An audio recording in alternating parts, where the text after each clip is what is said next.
Tips with Tim.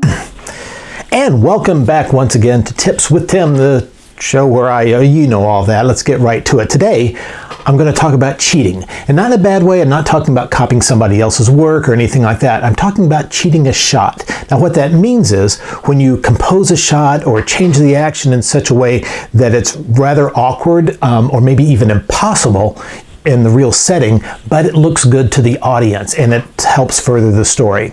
Right? And the most important bit of this is that the audience doesn't notice. If they do, it's blown and it just looks like a mistake.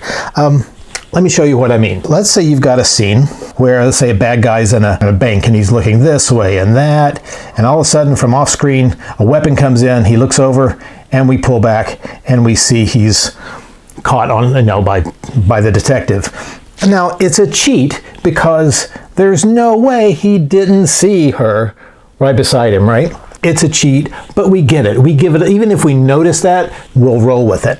Or many times, if an actor is shorter than another actor and they want to bring him up to the same height, they'll have him stand on something. Or if they need an actor to be taller, to be imposing, they might have that actor stand on something to be taller. That's a bit of a cheat. Let me show you what I mean. We used to do this a lot in VeggieTales. As you know, VeggieTales started off, Bob and Larry on the counter. Hello, kids. Welcome to VeggieTales.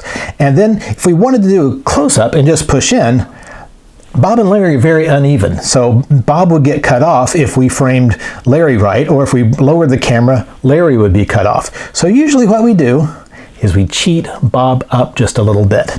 And when you cut from here to here, there's not that much of a difference and you don't really notice. Or even better, if you cut from this wide shot to a close-up of Larry and then to both of them, that's even less noticeable. But it is a cheat. Now, another common cheat is it's not an over-the-shoulder shot, but it's a looking over-the-shoulder shot, right? Here's an example from The Iron Giant.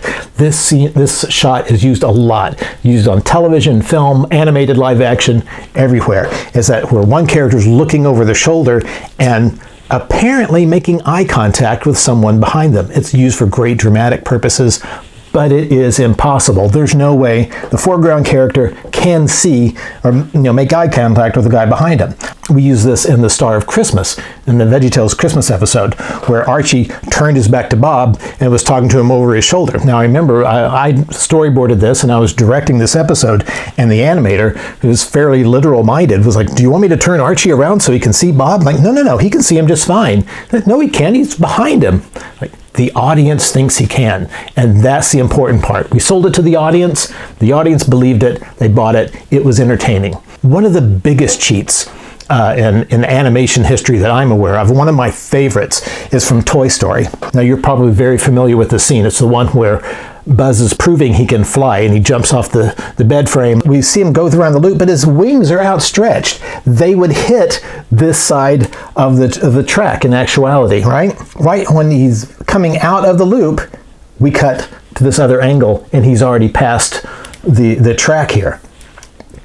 So it's a very clever cut. The side angle helps to reduce our sense of depth so we don't notice his wing is about to make contact. So the filmmakers take the audience for a ride, but that distracts us so we don't notice the cheat, and that's the key. If the audience does notice your cheat, it takes them out of the story, even for a split second, and the illusion is ruined. The best way to do a cheat is so nobody notices. So I hope you take this advice and maybe work it into your own storyboards and your own filmmaking. Remember, I have storyboard class available at creatureartteacher.com. The link is in the description below. Like, subscribe, all that fun stuff, and keep drawing, and we'll see you next time. Thanks. Tips with Tim.